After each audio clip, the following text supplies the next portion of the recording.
On a crisp spring morning in Manhattan, 72-year-old Maddie Parker, a black woman battling Addison's disease, stepped into an upscale new cafe, hoping for a moment of warmth and comfort.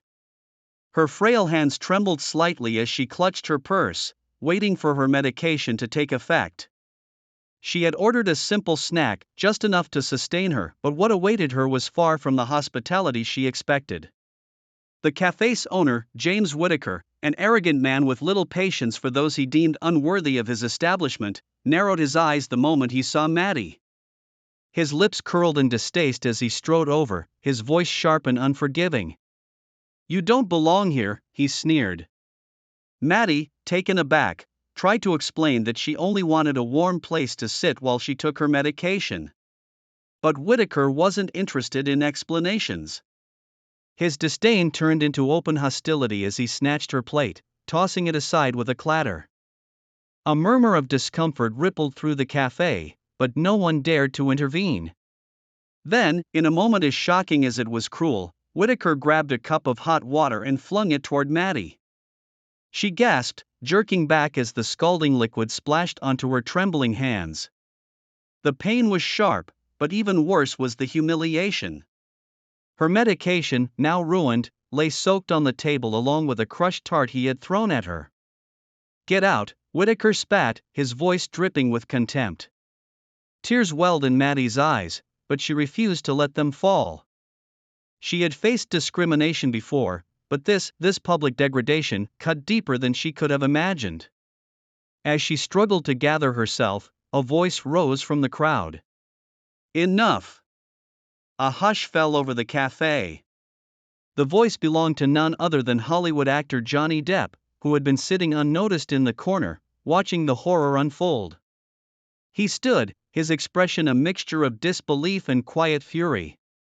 Without hesitation, he approached Maddie, gently placing a reassuring hand on her shoulder. "This is unacceptable," he said firmly, pulling out his phone. With a single tap, he began live-streaming the encounter. The cafe's atmosphere shifted. Patrons who had remained silent now whispered among themselves. Some pulled out their own phones, recording Whitaker's reaction. The cafe owner, realizing the magnitude of the situation, paled but stood his ground, still seething with arrogance. Depp ignored him. Instead, he turned his attention back to Maddie. "Let's get you out of here," he said softly. He guided her outside, ensuring she was safe before addressing his audience, millions now watching his live stream. His voice carried the weight of his anger as he described what had just transpired, condemning Whitaker's actions in no uncertain terms. Within hours, the video went viral. News outlets picked up the story, social media exploded with outrage, and Whitaker found himself at the center of a firestorm he could not escape. Calls for accountability rang through the internet, and soon, his cafe was facing boycotts and protests. Meanwhile, Depp remained by Maddie's side.